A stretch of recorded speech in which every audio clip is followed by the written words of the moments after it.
Good afternoon, everybody.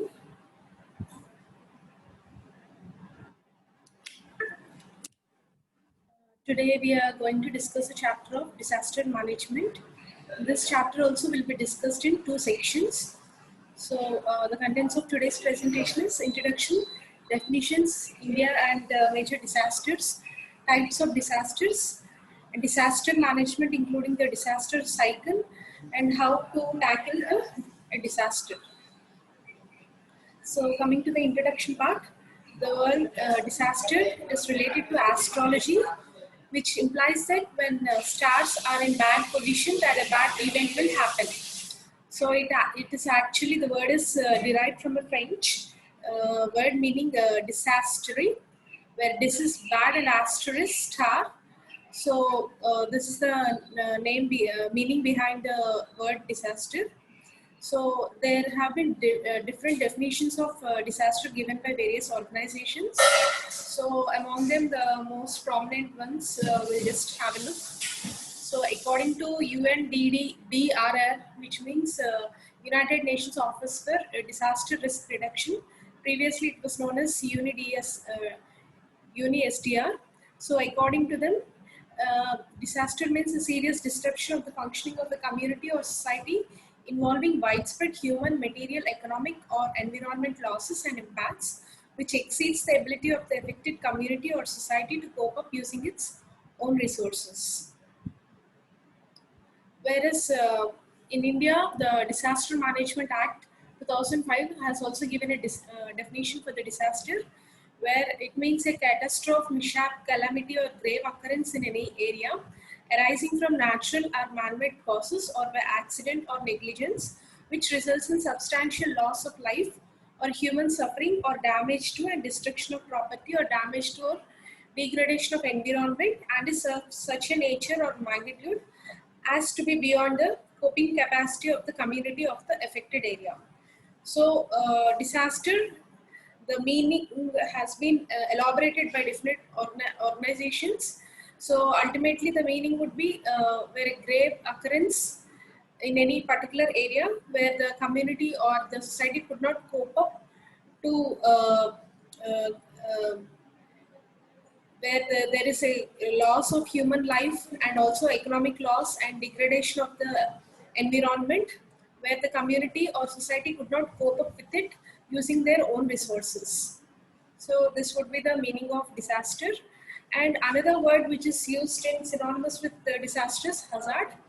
And the meaning of hazard is also being given by UNDRR, which means it's a dangerous phenomenon, substance or human activity or condition which may cause loss of life, injury or other health impacts, property damage, loss of livelihood and services, social and economic destruction or environmental damage. So almost the words meaning would be coinciding with the disaster. All disasters are hazards, but all hazards are not disasters. So there is quite a significant difference between both of them. So disaster has the following features. They're usually unpredictable. We cannot predict when a disaster can occur. They're usually unfamiliar. We don't know when they will happen. The speed at which it will occur, it's also very high, and the urgency to react with it, and uncertainty. We don't know what the impact of the disaster could be and how to tackle with it. So definitely the disaster is a threat where it affects the health and well-being of the people, where many of the people would be losing lives and some may be lost from their families, some may become orphans. So it affects the emotional and mental health well-being of the affected individuals as well. And not only this, it causes lots of financial loss and destruction of the existing infrastructure, the buildings and all, and environmental degradation where the trees, the animals are also affected, and also the future of the sustainable development becomes a question because all the existing infrastructure and everything, environment would be degraded. So it's again like we have to begin a new life again after a disaster. So some prominent disasters seen in India. in 1896 to 97, there has been a great Indian famine, which has been affected 1.25 to 10 million population, where so many people are affected. Because famine means there is no food uh, due to the inefficacy of the production of the food crops. The people, they do not get sufficient food, and they ultimately lead to malnourishment and death. And another one is Bhopal gas strategy, where methyl isocyanate gas was leaked from a chemical fertilization plant, Union Carbide in Bhopal, which occurred in 1984 on December 3rd. There were over 25,000 deaths, and over 5.5 lakh persons were affected and injured in this Bhopal gas strategy. So this is the some of the pictures taken from the Bhopal gas tragedy, and this picture is very famous as one of the infant was seen dumped in the this disaster. And next one is super cyclone of Orissa, which occurred in 1999 in October, where lots of humans, plants, and animals were succumbed. And severe drought in Rajasthan, which happened in about 2001 to 2002. Drought is nothing but where there is deficiency in rainfall, so there will be inefficacy of drinking water.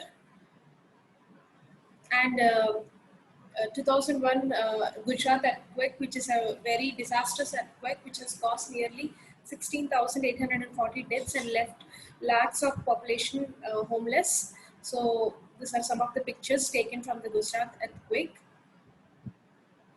And Indian Ocean tsunami, which happened in due to the earthquake which happened in Indonesia, and many countries were affected with this. Especially in India, the Tamil Nadu state is affected. Over 2 lakh deaths have occurred all over the places. It occurred in 2004, 25th December. These are some of the pictures taken there. And Bihar floods in 2007, over 1,200 deaths have happened. So this is one of the very disastrous floods which happened in Bihar area. And next, another one is AMRI hospital fire accident which happened in Kolkata in 2011. This is similar like recently which happened in Ramesh hospitals in Vijayawada. Same like this, it happened in Kolkata. It happened at around 3 a.m. in the morning, where over 90 people have died. So this was also one of the man-made disasters in the history of India. And Uttarakhand flash floods, which happened in 2013. So these are some of the pictures taken. Kashmir floods in 2014, and Cyclone Fani recently in 2019, which has affected our Andhra Pradesh as well in the Srikakulam districts, and Orissa, West Bengal, Sri Lanka have been affected gravely. And super cyclonic storm Amphan, which happened recently in May 2020. This cyclone is known to be a third largest super cyclone after the super cyclone of Orissa. So this has also affected many regions of West Bengal and in Orissa and in Andhra Pradesh as well. Visakhapatnam, Srikakulam, Kakinada have been affected. And 2019, Karnataka and Kerala have also experienced floods. And 2020, the Assam floods. And the locust swarms, the infestation of swarms, which have been come from Pakistan and other parts of Africa. In India, the 5 states, especially Rajasthan, Gujarat, Punjab, Haryana, UP, and MP, were affected. And even the recent, now we are present in the situation of COVID-19 pandemic. This also would be coming under the category of disasters. The COVID-19 virus, which has been detected in China, it has been spread to the whole world, and now the whole world is being suffering because of this situation. So all these are the different major disasters in the history of India. So coming to the map of India, if you see, it's surrounded by water all over, and the environmental and physiological conditions of Earth, especially the Earth's surface in India, is prone to disasters, where we can see the different drought prone areas and flood prone areas, and earthquakes are also the Indian, many of the states are prone to it. So coming to the categorization of disasters, so disasters could be two kinds. Either it could occur naturally or it could occur through humans. So it's called human induced, or it could be a combination of both, because many of the human activities which are causing the climatic changes, the greenhouse effect or whatever the environmental pollution which we are causing are intent again causing the natural hazards. So this is the previous classification of natural disasters and man-made disasters. But recent in our 25th edition of PARC, we have a different classification of types of disasters. Some may be coinciding with one another, but still we'll just have a look of the types of disasters. First one, natural disasters.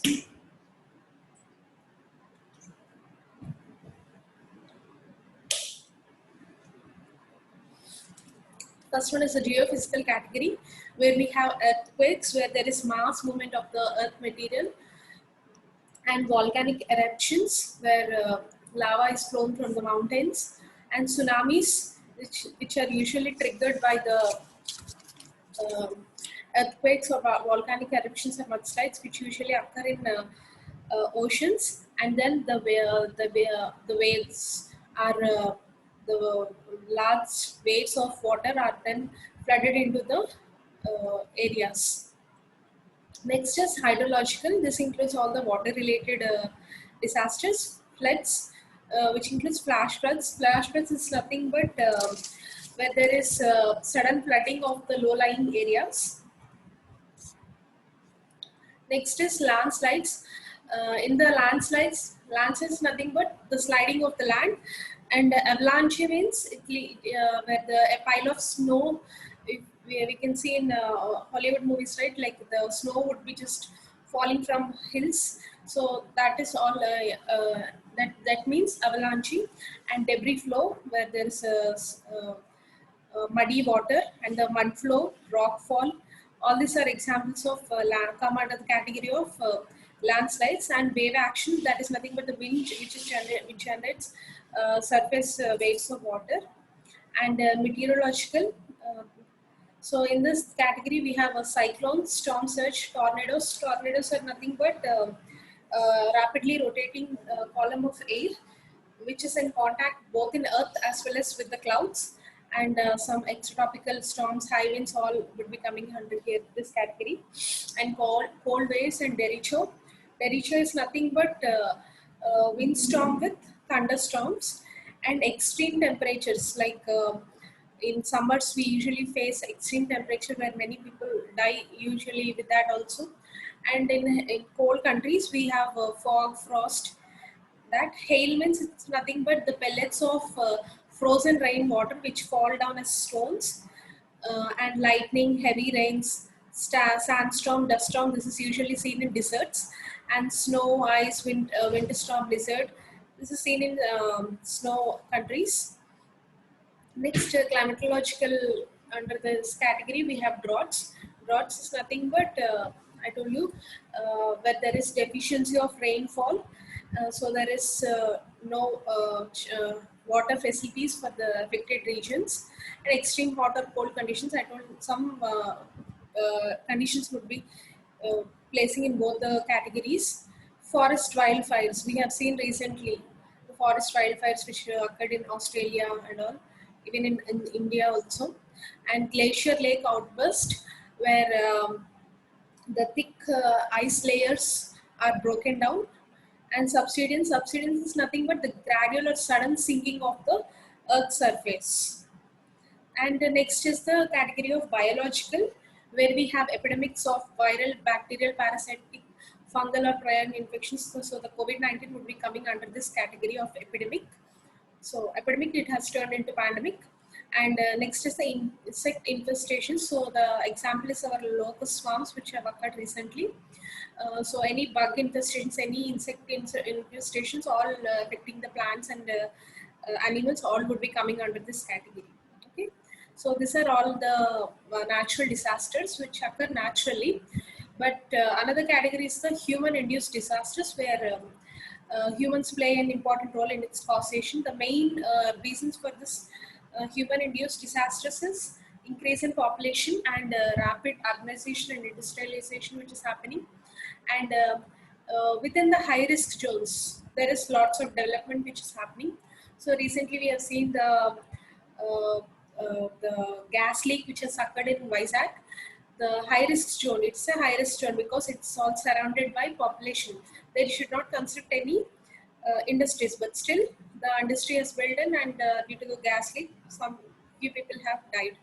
So high risk zones we have to consider, and there you should not build any industries or anything which cause disruption. Next is environmental degradation. Definitely because of lots of deforestation and all this, the air pollution and all, everything is increasing. So that is again in turn a reason for the natural disasters and climate changes and inadequate disaster preparedness. So even though the industries, especially the explosion accidents, which we know that anytime the accidents may occur, they are not prepared for to tackle with it. So that is again one of the reason for this human-induced disasters. So these are all come under the category of accidents, means the industrial accidents and all. So the types is, first we can easily remember the mnemonic is CBRN, the chemical, biological, radiological, nuclear. There are so many nuclear power plants as well as in our country. So all these industries accidents would be coming under this category. And next is terrorist activities. We know that lots of terrorist activities also take place in different parts of the world. So this is purely human induced, where the damage is the ultimate goal of them. And warfare. Warfare is where few poor countries, they fight. So in the war, there is lots of loss of human life, and not only warfare means not only like physical, so even sometimes the biological warfare also takes place, where even the present coronavirus is also we don't know, there is inadequate evidence of it, but still it is known that China has been spreading the disease wantedly, but now there are no cases in China. So this is all about the human-induced disasters. Coming to the disaster and the features, every catastrophic event has its own special features. So every event is different from each other. So we cannot have the same thing for each event. Some can be predicted several hours or days beforehand, because we know the cyclones and everything. The news would be just bombarding with the with the flash news, that headlines giving we are having cyclone, we are expecting cyclone in 2 days. The hurricane is formed. It has been flowing from Bay of Bengal to so and so place, like that. We are knowing it beforehandedly, so the government would take steps to rescue the people who are at risk, especially in the low-lying areas, like that. But some disasters, they do not occur without any warning, like earthquakes, like that. We cannot predict when it can occur. Only after they occur we can know how much intensity it has occurred, and the industrial accidents and all, we cannot predict when it can happen.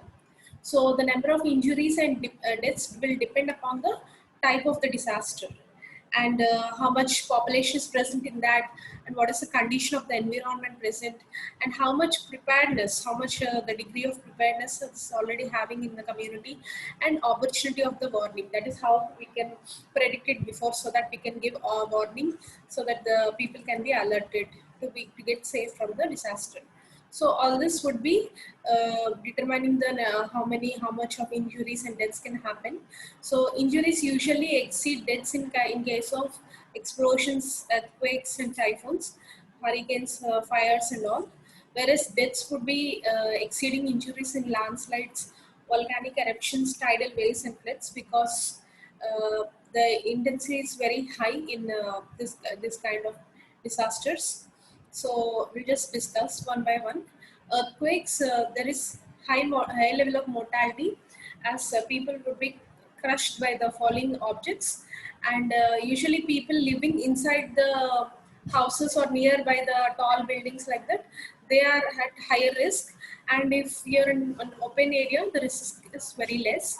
And if the earthquakes occur at night time, they are more deadly, because most of them would be in sleeping and they would be in their houses. So the loss would be very high if the earthquakes occur at night.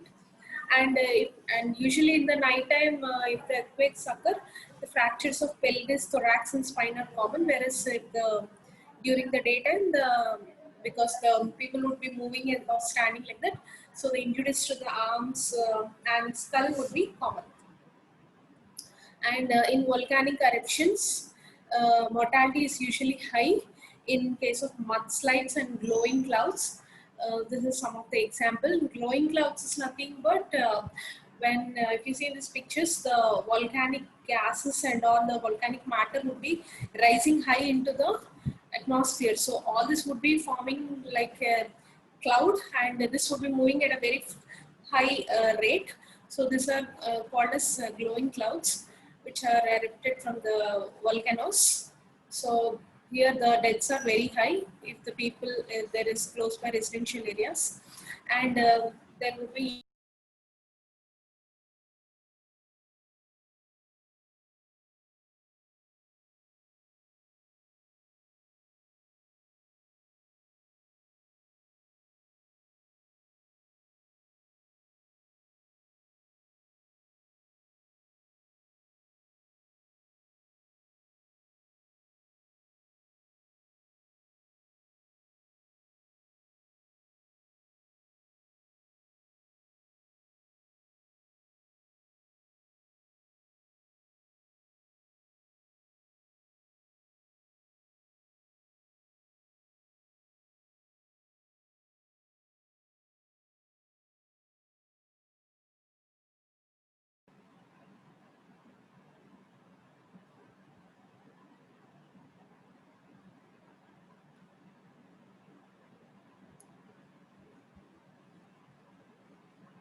I think I'm audible. So in case of floods, the mortality is very high in case of flash floods, and especially if there is no prior warning, and if there is any collapse of the dams, old dams, in that case also. And in the case of floods, usually fractures, injuries, and bruises may occur. If the weather is cold, any accidental cases of hypothermia, that is lowering of the temperature, may occur. In case of cyclones and hurricanes, so the mortality is not high until unless the tidal waves occur, but the combined effect of the wind and rain may cause the houses, especially the kacha houses, the ill-built houses, they usually collapse due to the wind and rain. And some, if due to the heavy flow of the air, some objects may be lifted in the air and they may be causing accidents, causing injuries to the, if affects any persons. And droughts, so mortality may increase in areas where droughts cause famines. So if there is no water, you cannot expect the food crops to grow. So ultimately, you will end up in famines. So there is protein calorie malnutrition in the people residing, and also the vitamin deficiencies, particularly vitamin A deficiency, where you can have expect xerophthalmia and blindness due to vitamin A deficiency. And in famine conditions also, you can see certain communicable diseases, especially the measles, respiratory infections, and diarrhea may occur because it's accompanied by dehydration. And usually there is a massive increase in infant mortality. The children are usually mostly affected. And when people migrate because of droughts, they usually migrate from one place to another. And where due to the overcrowding, poor hygiene, and all the endemic communicable diseases like TB and all, malaria, they may be spread over. So morbidity from disaster would be if affecting in three ways. Usually injuries, emotional stress is also very commonly seen in disasters, the epidemic of diseases, and increase in indigenous disease. Indigenous means naturally occurring, the endemic diseases which are already prevailing in them, that would be increasing again, and also epidemic of causing the endemic would be turned into epidemic. So this is the table showing the short-term effects of major disasters. You can see the different kinds of disasters. So, the earthquakes, high winds, tidal waves, slow onset floods, landslides, and volcanoes. And what are the different effects? Is deaths. Okay, usually it's many in we already discussed about the mortality and severe injuries requiring extensive treatment. It's usually high in earthquakes, moderate in high winds, and few in on remaining all. And there is all a risk in communicable diseases, obviously, because all the major disasters would be following increase in communicable diseases and damage to the healthcare facilities. Definitely, if earthquakes or anything, the floods may occur in near the healthcare facilities. Definitely, the healthcare facilities would also be affected, and the water systems would be also affected because of the floods and all the earthquakes. The existing water systems may be affected, and food shortage. Definitely, the food shortages may occur because everything, already the existing infrastructure and all the facilities would be disrupted.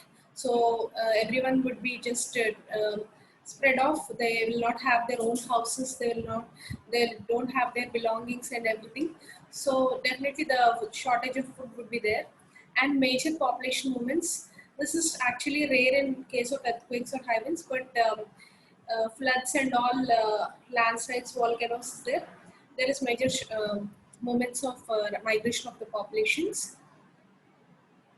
So how to manage the disaster? Uh, this again, a definition has been given by the United Nations Office for Disaster Risk Reduction. So it is defined as the systematic process of using the administrative decisions, organizations, operational skills, and capacities to implement policies, strategies, and coping capacities of the society and communities to lessen the impacts of natural hazards and related environmental and technological disasters. So this is the definition which is given. Of course, it looks very absurd, but still you have to just understand the meaning of the this definition. So whatever the disaster management includes the structural, that is, we have to have a structural method as well as the non-structural measures to avoid, to prevent, or to limit. Limit includes the mitigation and preparedness activities of the to lessen the adverse effects of this hazards. So this includes a disaster management, and this is the disaster cycle. So disaster management is a commonly asked question in your university exams, especially for 4 marks. So if you draw this cycle, you can just write the answer easily. So here you can have, you see. So this is the disaster impact. Whenever a disaster strikes, the immediate next step is to respond to it, and rehabilitation and reconstruction. You have to reconstruct. So all this would be coming under the phase of recovery phase after this disaster, and after that mitigation and preparedness. This includes the risk reduction phase. So this all, if the mitigation and preparedness is good, what if any disaster occurs also, the impact would be very less. So to reduce the risk of any disaster, the mitigation and preparedness activities should be good.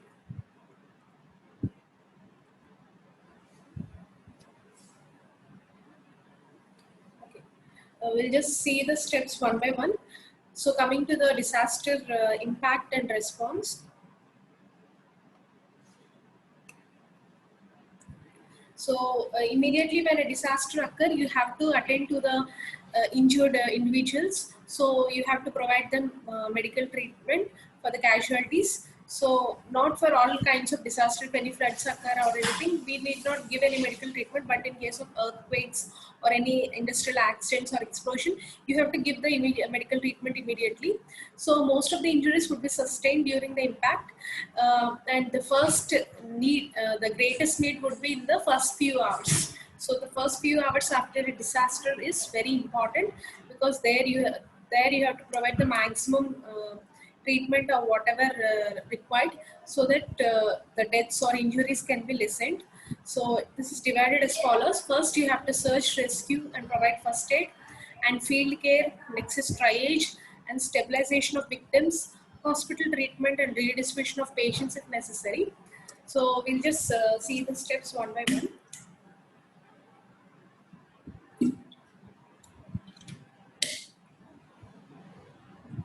So search, rescue, and first aid, whatever, if any disaster occur, so those who are uninjured, who are in the in that locality, it's the survivors who are, they are the first one who help them, because immediately when a disaster occur, police or doctors, they are not the first people to reach there. So the community which is surrounding us would be the first people to help us. So next is the field care, that is at the place where the disasters occurred. So most of the injured people, if they are severely injured, they would be coming to the health facilities through whatever transport is available, irrespective whether the health facility is working or not, whatever, they can transfer themselves. And whenever the injured people they come, the hospitals have to divert the resources, because already the hospital would be having their own services, but accordingly they have to divert their resources. For example, now recently the gas leak accident has happened. So they were immediately transported to the KGH. So they have created a separate ward for that people.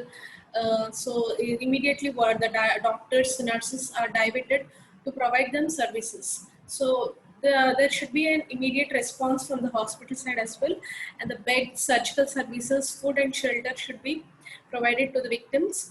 And there should be a center also to be set up in the hospital, so that any queries like how many have admitted, everything, if any relatives or any people concerned with them have come to respond to ask about them, well-being about them, they have to be responding to them.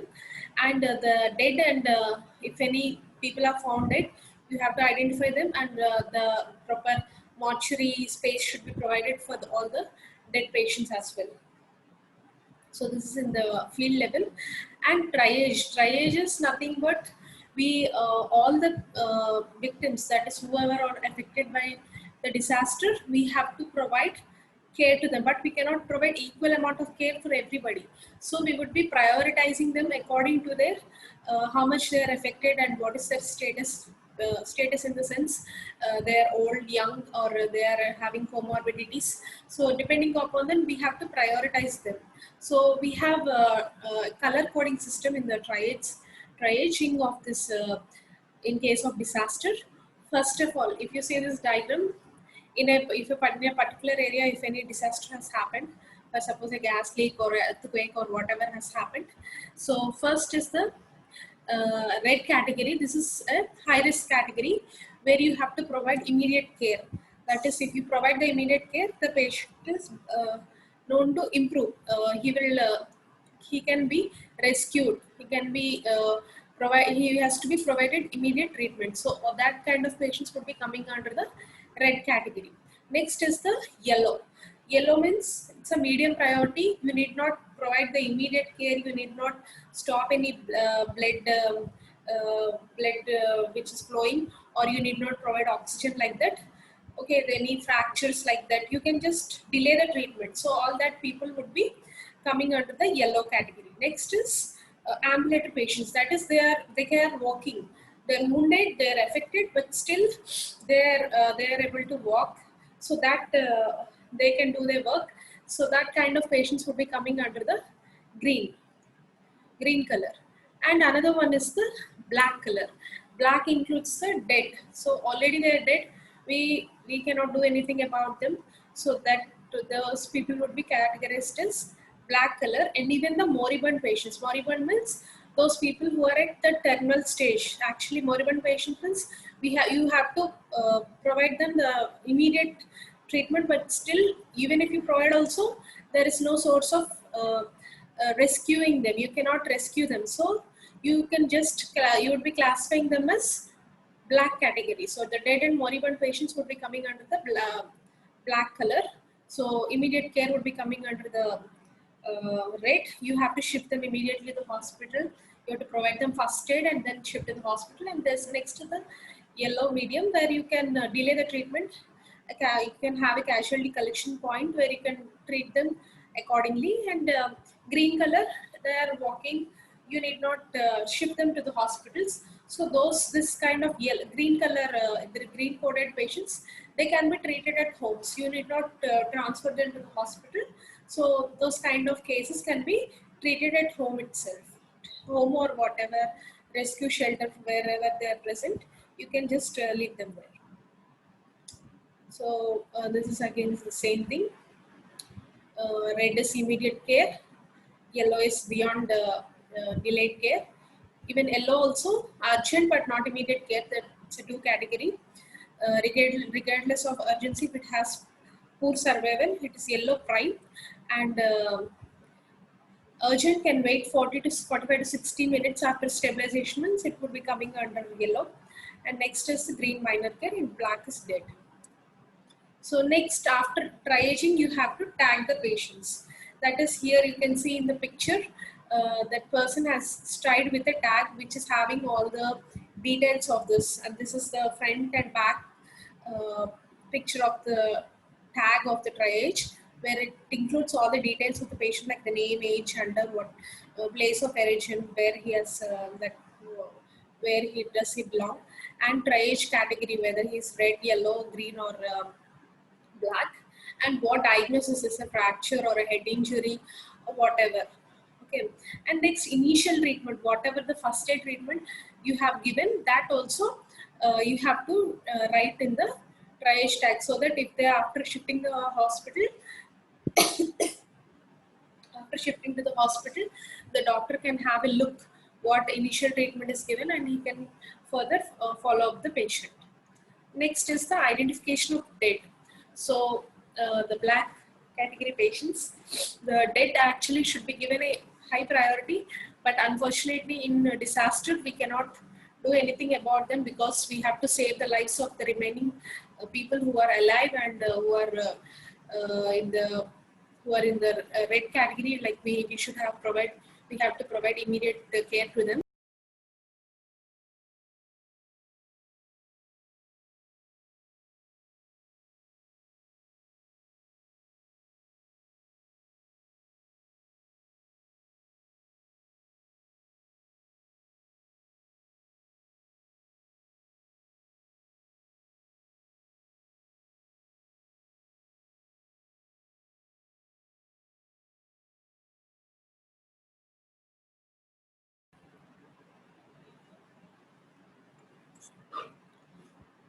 So you have to first remove the dead from the disaster scene.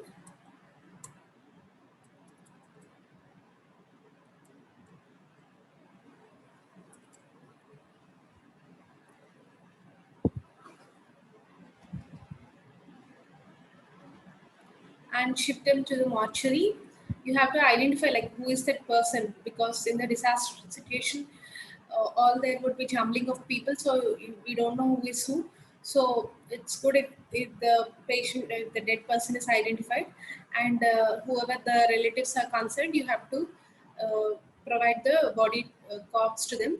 So proper respect for the dead is of great importance, and the cadavers, though initially there is no problem with them, because they are unlikely to cause any disease outbreaks like typhoid or cholera or anything.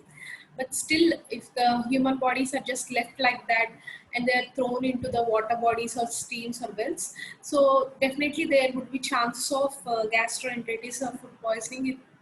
Uh, Definitely they would be posing a risk to the community.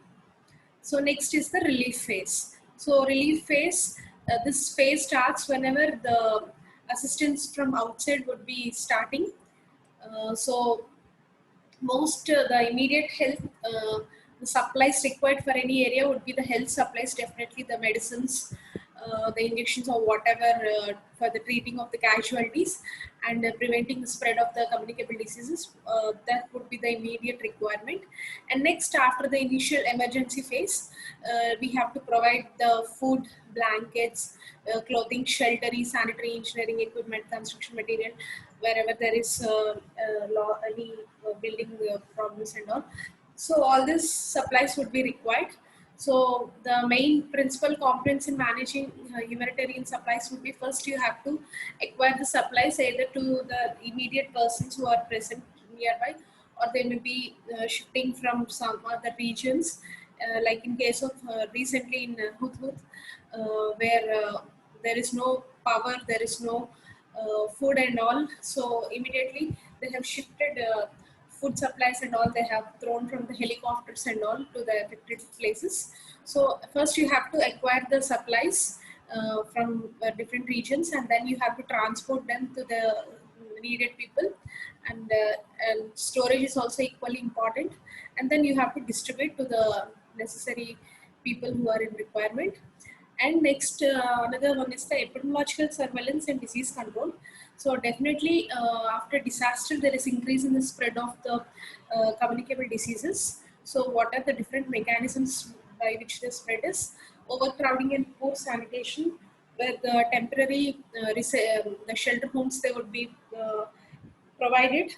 So due to the overcrowding and poor sanitation, there could be increase in the acute respiratory tract infections, and there is definitely the population displacement.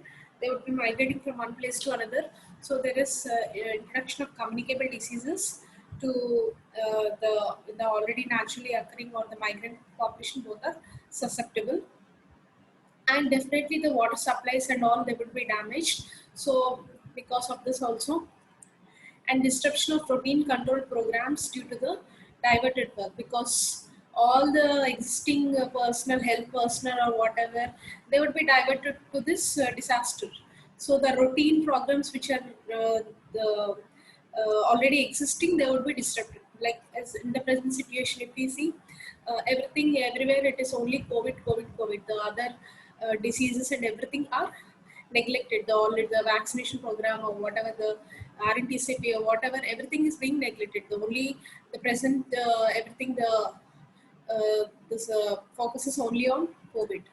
So this is like how the other communicable diseases would be spreading. And ecological changes due to the different environmental changes also, the increase in zoonotic diseases, and also the breeding of vectors would be occurring, and the increase in vector-borne diseases like malaria, dengue and all would be happening. The vector population is especially in case of floods, because of the increase in water levels and all, cooling of water, the mosquitoes would be increasing. So this is one of the reason. And zoonosis, because of the wild and the domestic and wild animals that would be transferred from one place to another and all. So the leptospirosis, rabies and all, then encephalitis and all. So this kind of zoonosis also would be spreading. And provision of emergency food, water and shelter may itself be a source of infectious disease, because the people will be kept in temporary shelters. So there you will be providing them food, water and all. So if the food, water and they are contaminated, they would be a source of infection diseases again. So how to control this communicable disease? So there are certain principles which are given. First of all, you have to implement as soon as possible all the public health measures to reduce the risk of the disease transmission, and you have to organize a reliable disease reporting system, so that all kinds of diseases would be reported to the government, so that immediately if there is any reporting of the diseases, immediately the control measures can be started upon. So all kinds of the disease outbreaks should be investigated. So this is about the epidemiological surveillance which has to be taken place after any disaster, because any kinds of disaster would be leading to the increasing communicable diseases. So it's very important, so that other communicable diseases are not raised. And next is the vaccination. So in case of floods or earthquakes or anything, there is definitely increase in the communicable diseases as we have seen. So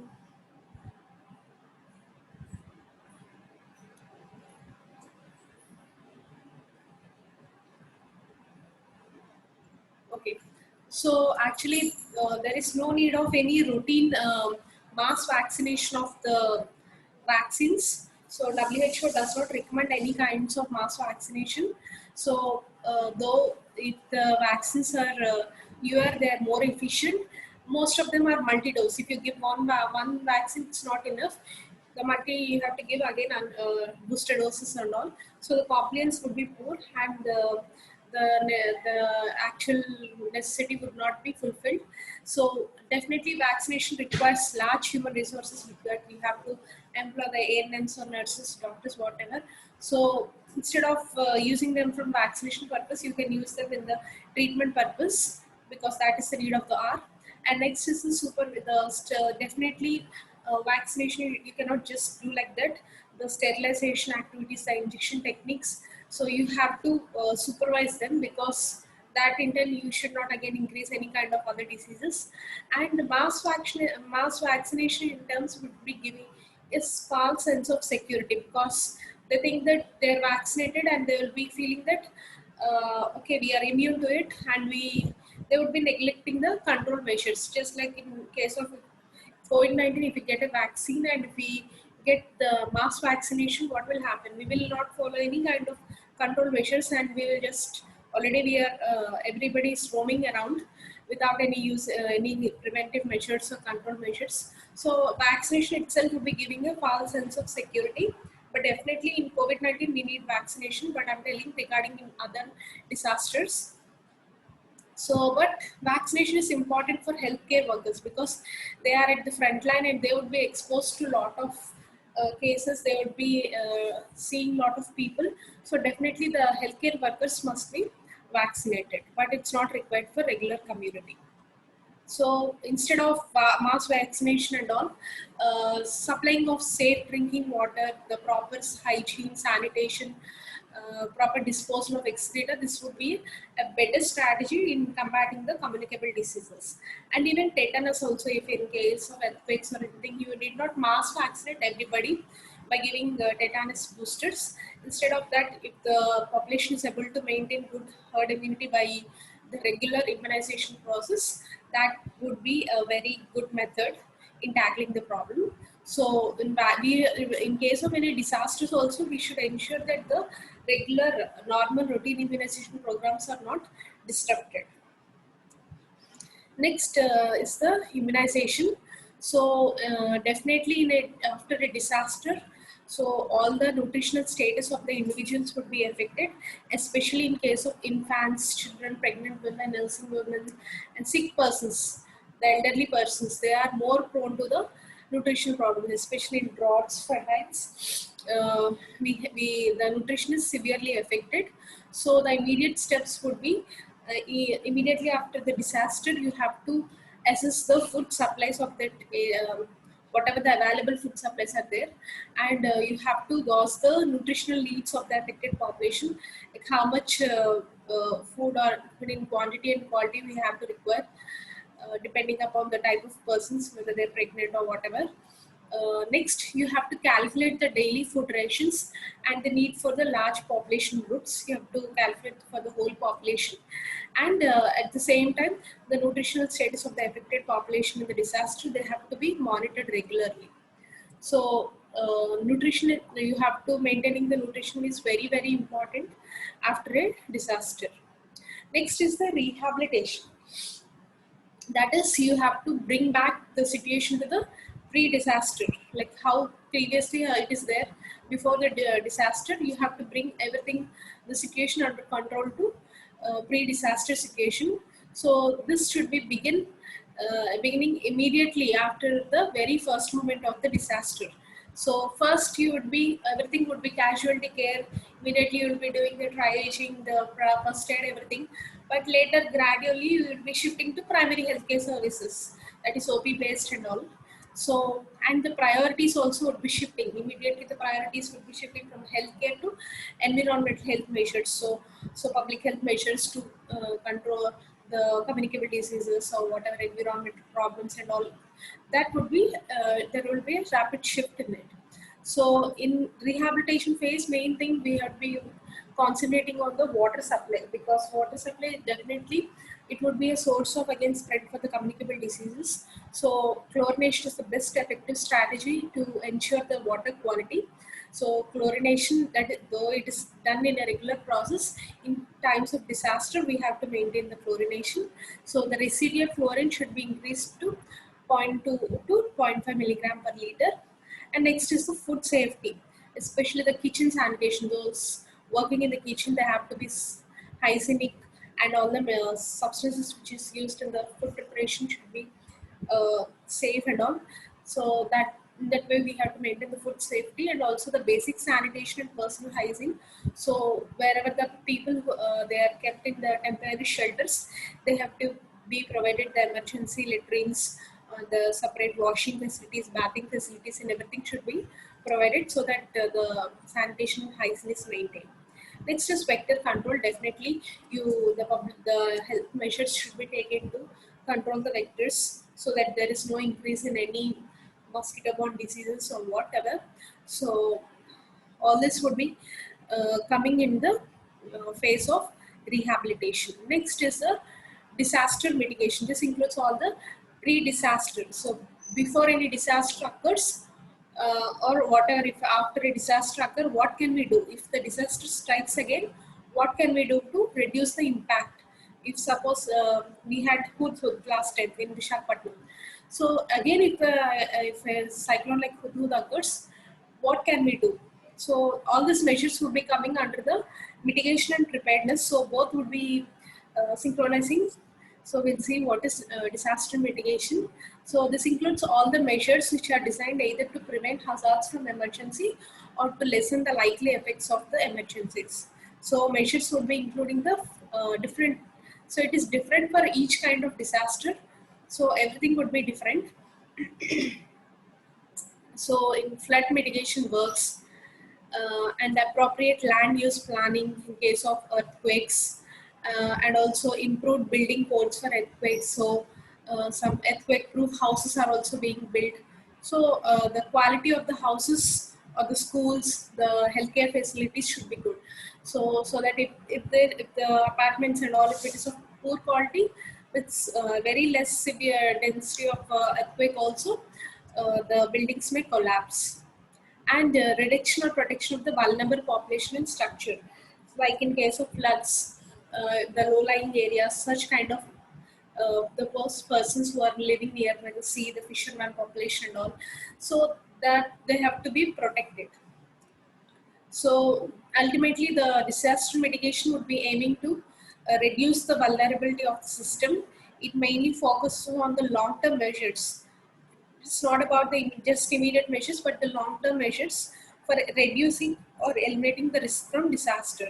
So next time when the disaster occurs, what can we do to reduce the impact, or just we can just avoid the disaster? What can we do if it is possible? So this is some of the examples. Japan has built the many tsunami walls up to 4.5 meters, that is about 15 feet, to protect the populated coastal areas because they are the one who are mostly affected. So their hazard zones, the pictures are just displayed, and in case near the sea areas, in case of any earthquake, go to high ground or inland. So the pictures and everything, the tsunami evacuation route. So certain high placed buildings are built for keeping the vulnerable population and all. So these are the different examples, and these are the earthquake proof houses, where even if any earthquake occurs also, there will be no problem. Just some innovative ideas for disaster mitigation. And next is the disaster preparedness. So this is again be same like disaster mitigation. It is a program of long-term development activities whose goals are to strengthen the overall capacity and capability of a country to manage efficiently all types of the emergencies. So the objective of disaster preparedness is to ensure that there is appropriate systems, procedures, and resources are in place to provide prompt and effective assistance, thus facilitating the relief measures and rehabilitation of services. So whenever a disaster happens, you have the society or community, they have to be prepared. so that even if the disaster occur, there is less impact of this to the mankind. So mainly the community members, resources, organizations and administration should be the cornerstone of an emergency preparedness program. So whatever the emergency preparedness programs are there, so they would be mainly community centered, because the immediate help for any in times of any disaster would be coming from the community itself. So they are the ones who need to be main streamlined in this. So this is an multi-sectoral activity. This is not a single time or single thing. All the departments or whatever.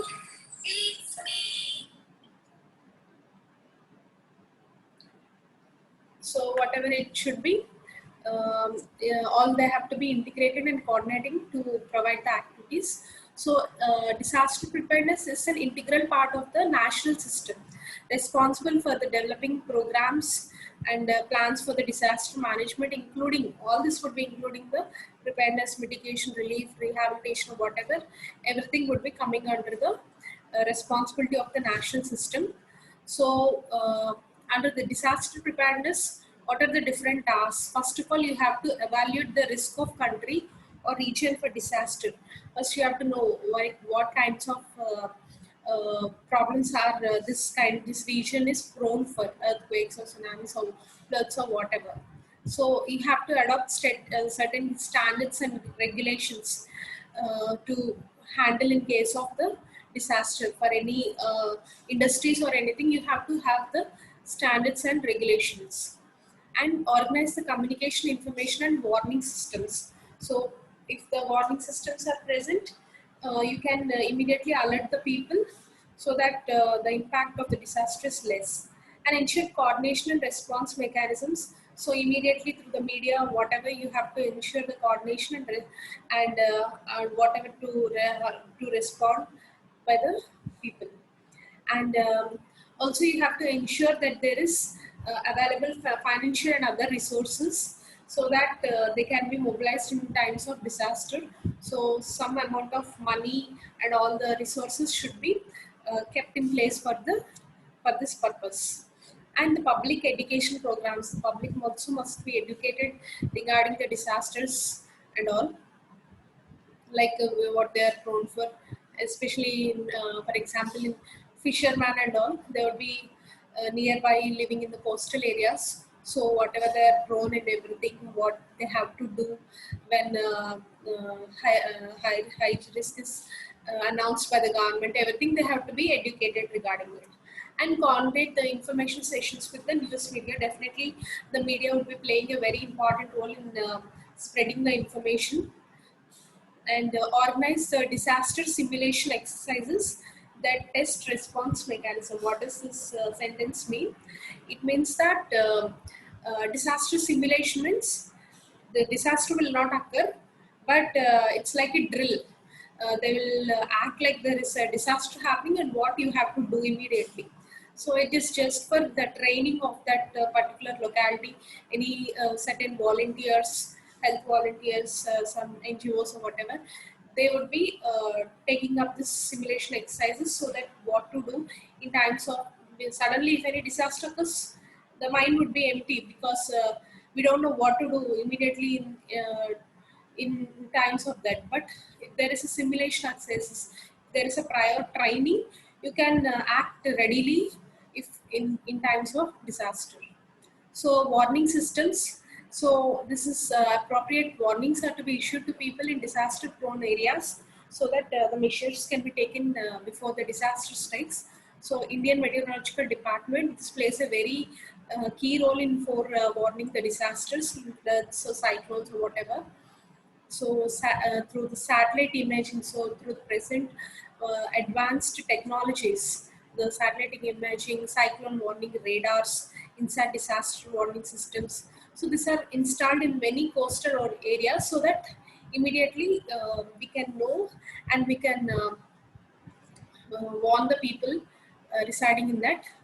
So this IMD Pune is very playing a very key role in the disaster mitigation or preparedness in our country. So this is all about the chapter of disaster management. Okay, thank you.